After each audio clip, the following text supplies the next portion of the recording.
તો ચાલો ખેડૂત મિત્રો, કિસાન માહિતીમાં આપ સર્વે ખેડૂત મિત્રોનું હાર્દિક સ્વાગત છે. જય ગૌ માતા, જય જય ગરવી ગુજરાત. આજે આપણે એક નવો ટોપિક અને આવનાર સમયની અંદર જે રોગ આવવાનો છે આંબાના પાકની અંદર, એના વિશેની વાત કરવાની છે. એટલે આપણે અગાઉથી જ જો આ રોગ વિશેની બધી માહિતી લઈ લઈએ અને અગાઉથી જ જો પગલાં લઈ લઈએ તો આ રોગથી આપણે બચી શકાય અને જે કાંઈ આપણું નુકસાન થતું હોય એને આપણે રોકી શકીએ.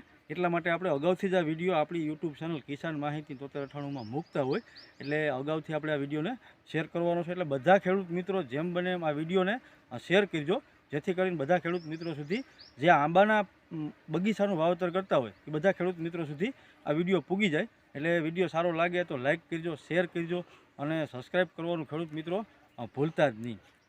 હવે આપણે ખેડૂત મિત્રો વાત કરવાની છે કે આપણે ઘણા વિડીયો અગાઉ આપણા યુટ્યુબ ચેનલની અંદર બધા મૂકી દીધા છે કે ભાઈ મગ્યો કેવી રીતે સારો બંધાય, પાણી ક્યારે આપવું, જાજા વિડીયો આપણી યુટ્યુબ ચેનલમાં બધા મૂકેલા છે. જો કોઈ ખેડૂત મિત્રો નવા હોય તો આપણી ચેનલને તાત્કાલિકના ધોરણે સબસ્ક્રાઈબ કરી અને વિડીયો જોઈ લેજો, જેથી કરીને બધી માહિતી આપણે રોગ વિશેની છે, મગ્યો બંધારણ વિશેની છે, પાણી વિશેની તમામ માહિતી આપણે આંબાના પાકની આપણી યુટ્યુબ ચેનલમાં આપેલી છે. અને આજે આપણે એક નવો ટોપિક છે આવનાર સમયમાં આવવાનો છે, આનો જે આપણે રોગ સામે નિયંત્રણ કેવી રીતે લેવું. એટલે અગાઉથી જ આપણે વિડીયો અપલોડ કરીએ એટલે જેથી કરીને બધા ખેડૂત મિત્રોને ખ્યાલ આવે કે ભાઈ આવી રીતના આપણે આવા પગલાં લઈએ તો આપણે આ રોગ સામે રક્ષણ મેળવી શકીએ. એટલે હવે આપણે જે રોગની વાત કરવાના છીએ તો ખાસ કરી અને કેમેરામેન ઝૂમ કરીને બતાવો કે ભાઈ આવનાર સમયમાં આ કયો રોગ આવવાનો છે. આ તમે જોઈ શકો છો, કેરી પીળી થવા માંડી ગઈ. એટલે આ તમે જોઈ શકો છો, આ જે પીળી થવાનો પ્રશ્ન છે આ ખેડૂત મિત્રો તમે જોઈ શકો છો, આ મગ જેવડી કેરી થઈ અને પીળી થઈ ગઈ છે. એટલે આ પીળી પડવાનો પ્રશ્ન અને જે ખરણનો પ્રશ્ન છે, હવે આ પીળી થઈ અને કેરી ખરી જાય. હવે આને કંટ્રોલ કેવી રીતે કરવી, કઈ દવાનો યુઝ કરવો, કેવી રીતે કયા ખાતરનો યુઝ કરવો, એની આખી માહિતી આપણે વિડીયોમાં આપવાની છે. એટલે એન્ડ સુધી ખેડૂત મિત્રો બન્યા રહેજો. અને વિડીયો જો કાપીને જો તમને મજા નહીં આવે, પ્લસ કે આખી માહિતી તમને સારી રીતે સમજાશે નહીં, અને જેથી કરીને તમારે મને કોમેન્ટ કરવી પડી છે. એટલે તમે આખો વિડીયો જોવો તમને આખી માહિતી સારી રીતે સમજાઈ જાય. હવે આ રોગ આપણે આવવાની ફૂલ તૈયારી છે. તમે જોઈ શકો કે વિડીયો મેં તમને બતાવી કે મારા આંબાની અંદર આ પ્રશ્ન હવે ફૂલ આવવાની તૈયારી છે. પછી ખરણનો પ્રશ્ન આવી છે. એટલે જે કાંઈ આપણે દવાના નામ આપવાના છીએ, જે કાંઈ ખાતરના નામ આપવાના છીએ, એ અગાઉથી જો આનો છંટકાવ કરવામાં આવે તો આ પ્રશ્ન નથી રહેતો. પીળી થઈ અને ખરી જવાનો પ્રશ્ન પણ નથી રહેતો. અને જે પીળી થાય શેના કારણે થાય ખેડૂત મિત્રો એ પણ હું તમને વિડીયોમાં આગળ જણાવીશ કે ભાઈ કેરી પીળી પડવાનું કારણ શું હોય છે. હવે આપણે પહેલો ટોપિક એનો લઈ લઈએ કે ભાઈ હવે આ મગમગ જેવડી કેળી થઈ ગઈ. એટલે આ વધારે પડતા બધા ખેડૂત મિત્રોનો હવે આ પ્રશ્ન આવ્યો છે કે ભાઈ અમારે માનો કે એક મોરની અંદર 5 કે 6 કેરીનું બંધારણ થઈ ગયું, પણ એમાંથી 4 કેરી તો એવી હોય કે પીળી થઈને ખરી જતી હોય. હવે આના માટે શું કરવું? હવે એના આપણે કારણો કહી દઈએ કે પીળી થવાનું કારણ શું હોય. તો કે આને ખાસ કરી અને બોરોનની ઉણપ હોય છે. જે આપણે બોરોન આવે છે, જે પ્રવાહી આપણે વોટર સોલ્યુબલ ખાતર આવે છે, એટલે કોઈ પણ આપણે પાણી સાથે મિક્સ કરો એટલે તાત્કાલિકના ધોરણે એ ઓગળી જતું હોય છે. એટલે વોટર સોલ્યુબલ ખાતર જે બોરોન કરીને એક ખાતર આવે છે એની આમાં ઉણપ હોય છે, એના કારણે પણ આ થતું હોય છે. એટલે આને કંટ્રોલ કેવી રીતે કરવું તો આપણે પહેલાં ખાતરની ખેડૂત મિત્રો વાત કરી લઈએ કે જ્યારે હવે તમે છંટકાવ કોઈ પણ ખેડૂત મિત્રો કરો આંબાની અંદર કે ભાઈ આ પીળાશને કેવી રીતે દૂર કરવી અને ખરણ કેવી રીતે અટકાવવું, આ મહત્ત્વનો વિડીયો છે. એટલે ખેડૂત મિત્રો ધ્યાનથી આખો વિડીયો જોજો. અને આપણે પણ એક એક ટોપિક શાંતિથી ખેડૂત મિત્રોને સારી રીતે સમજાય ને એવી રીતે આપણે હરેક વિડીયોની અંદર પ્રયત્ન કરતા હોય કે બધા ખેડૂત મિત્રોને એક એક ટોપિક કેવી રીતે આપણે સમજાવી શકીએ. આ જ આપણો આખો મકસદ હોય છે વિડીયોની અંદર. એટલે બધા ખેડૂત મિત્રોને સારી રીતે સમજાઈ જાય. નહીંતર પછી આપણે જો શોર્ટની અંદર આપણે આની ઉપાય બતાવી દઈએ તો બધા ખેડૂત મિત્રોને સારી રીતે સમજાય નહીં, અને પ્લસ એની જે એનું રિઝલ્ટ મળવાનું હોય એ આપણે મળે નહીં. એટલે આપણે એવું થાય કે ભાઈ આપણે આ દવાથી કે આ ખાતરથી રિઝલ્ટ ન મળ્યું. એટલે હવે આપણે પહેલો મુદ્દો આ લઈ લઈએ કે ભાઈ આ પીળી થવાનું કારણ તો કે બોરોનની ઉણપ હોય એના કારણે થતું હોય. તો એના માટે શું કરવું?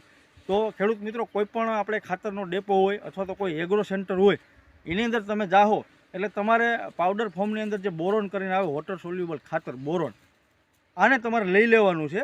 અને માનો કે 500 ગ્રામ બોરોન લ્યો તો એની અંદર તમારે 10 પંપ થાય, ઓછામાં ઓછા જે 15 લીટરના 10 પંપ આવે છે આપણે એ 500 ગ્રામ બોરોનમાંથી 10 પંપ થાય.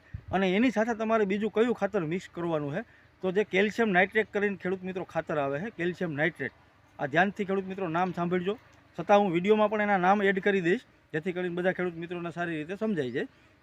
જે બીજું ખાતર આવે છે કેલ્શિયમ નાઇટ્રેટ કરીને, આને તમારે લઈ લેવાનું છે. માનો કે આનું તમે 1 કિલો કેલ્શિયમ નાઇટ્રેટ લીધું તો એને 15 લીટરના પંપમાં 100 ગ્રામ ખાલી નાખવાનું છે, એટલે 1 કિલોમાંથી આના 15 લીટરના 10 પંપ થાય. હવે જે આપણે કેલ્શિયમ નાઇટ્રેટ છે, તો કે હવે કેલ્શિયમ નાઇટ્રેટ શું કામ કરે છે?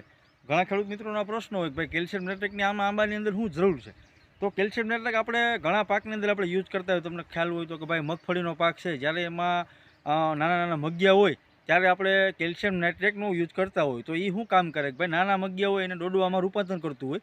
એટલે આવી જ રીતે આ આંબાના પાકની અંદર પણ જે કેલ્શિયમ નાઇટ્રેટ આવે વોટર સોલ્યુબલ, એ કામ કેવું કરશે કે જે આપણી નાની કેરી છે, મગ જેવડી છે, એને વધારવાનું કામ કરશે. એટલે જેથી કરીને ખરણનો પ્રશ્ન પણ ઓછો થઈ જાય અને એકદમ વધારવાનું કામ કરે. એટલે કેલ્શિયમ નાઇટ્રેટ આ ખેડૂત મિત્રો આ કેરીને એક સાઇઝ વધારો, એટલે કે આપણે જે નાની મગ જેવડી કેરી છે એને વધારવાનું કામ કરશે. એટલે આ માટે કેલ્શિયમ નાઇટ્રેટ જરૂરી છે. અને ત્યારબાદ આપણે હવે કઈ દવાનો યુઝ કરવો કે આપણે આનું ખરણ પણ અટકાવી શકીએ? કારણ કે આપણે આના 2 રાઉન્ડ ખરણના મારવા જોઈએ ખેડૂત મિત્રો, નહીંતર પછી આપણે મગ્યો સારો બંધાઈ ગયો હોય છે પણ બધો ખરી જાય.